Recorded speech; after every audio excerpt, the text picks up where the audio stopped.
नमस्कार दोस्तों, स्वागत है आपका हमारे चैनल पर।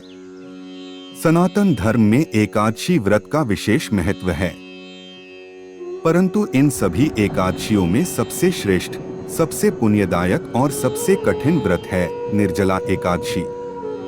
यह व्रत ज्येष्ठ मास की शुक्ल पक्ष की एकादशी को रखा जाता है। यह व्रत पापों का नाश करने वाला, मोक्ष दिलाने वाला और समस्त एकादशियों के व्रतों का फल देने वाला माना गया है। कहा जाता है कि जो व्यक्ति वर्ष भर की एकादशी नहीं कर सकता, यदि वह केवल यह एक व्रत कर ले तो उसे सभी व्रतों का फल मिल जाता है। ये व्रत सबसे कठिन माना जाता है क्योंकि भक्त पूरे दिन पानी भी नहीं पीते हैं। गर्मी के समय में पानी के बिना रहना बहुत मुश्किल होता है। इसी वजह से जो भक्त ये व्रत कर लेते हैं, उन्हें सभी 24 एकादशियों का पुण्य मिल जाता है। इस व्रत में संयम की परीक्षा होती है। भक्त किस तरह खुद पर संयम रखकर पूरे दिन निराहार और निर्जल रहकर भक्ति करता है। इसी वजह से ये व्रत संयम और भक्ति का प्रतीक है। निर्जला एकादशी का व्रत भीम एकादशी भी कहा जाता है। इसका कारण है महाभारत के पांडव पुत्र भीमसेन की कथा, जिसमें उन्होंने केवल इसी एक व्रत को किया था और उन्हें समस्त एकादशियों का पुण्य मिला। इस दिन व्रती को पूरे दिन जल तक का त्याग करना होता है, इसीलिए इसे निर्जला, बिना जल का कहा गया है। यह व्रत अत्यंत कठिन है, परंतु इसकी आध्यात्मिक शक्ति और फल भी उतनी ही विशाल है। महाभारत काल की यह कथा अत्यंत प्रसिद्ध है। एक दिन भीमसेन ने महर्षि वेदव्यास से निवेदन किया, गुरुदेव, मैं भोजन के बिना नहीं रह सकता, लेकिन मैं पापों से भी मुक्त होना चाहता हूँ। क्या कोई ऐसा उपाय है जिससे मुझे सभी एकादशी व्रतों का फल मिल जाए, परंतु बार बार उपवास न करना पड़े?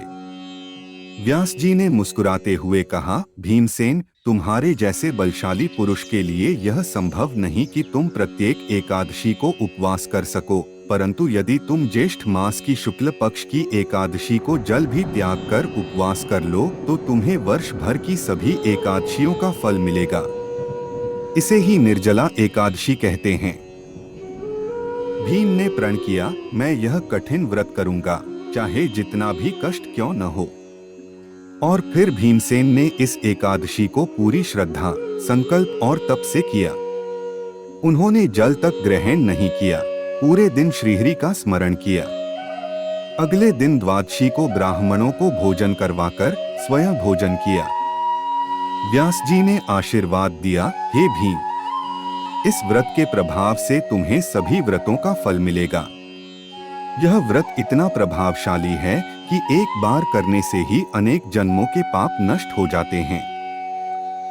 निर्जला एकादशी पूजा विधि। सुबह जल्दी उठकर स्नान आदि से निवृत्त हो जाएं। घर के मंदिर में दीप प्रज्वलित करें। भगवान विष्णु का गंगा जल से अभिषेक करें।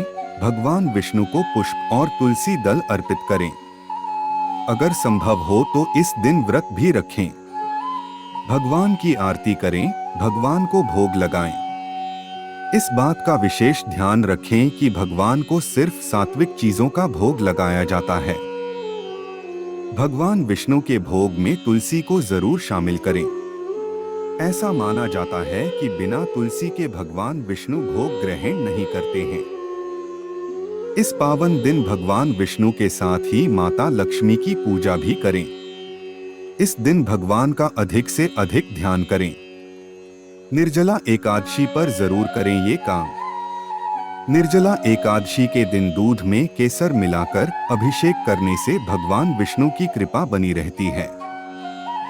निर्जला एकादशी के दिन विष्णु सहस्त्र का पाठ करने से कुंडली के सभी दोष समाप्त होते हैं। निर्जला एकादशी के दिन भोग में भगवान विष्णु को पीली वस्तुओं का प्रयोग करने से धन की बरसात होती है। निर्जला एकादशी के दिन गीता का पाठ भगवान विष्णु की मूर्ति के सामने बैठकर करने से पितरों का आशीर्वाद प्राप्त होता है। भगवान विष्णु की पूजा तुलसी के बिना पूरी नहीं होती है। इसलिए निर्जला एकादशी के दिन भगवान विष्णु को भोग में तुलसी का प्रयोग अवश्य करें। लेकिन तुलसी एकादशी के पहले ही तोड़कर शुद्धता के साथ रख लें। निर्जला एकादशी पर भूलकर भी न करें ये काम। माता तुलसी को विष्णु प्रिया कहा जाता है। शास्त्रों के अनुसार एकादशी पर तुलसी में जल अर्पित नहीं करना चाहिए। इससे पाप के भागी बनते हैं, क्योंकि इस दिन तुलसी भी एकादशी का निर्जल व्रत करती हैं। साथ ही विष्णु जी को पूजा में अक्षत अर्पित न करें। श्रीहरि की उपासना में चावल वर्जित हैं।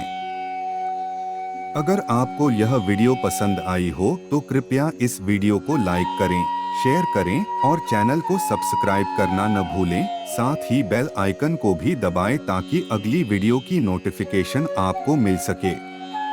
साथ ही कमेंट करें कि अगली वीडियो आप किस टॉपिक पर देखना चाहेंगे।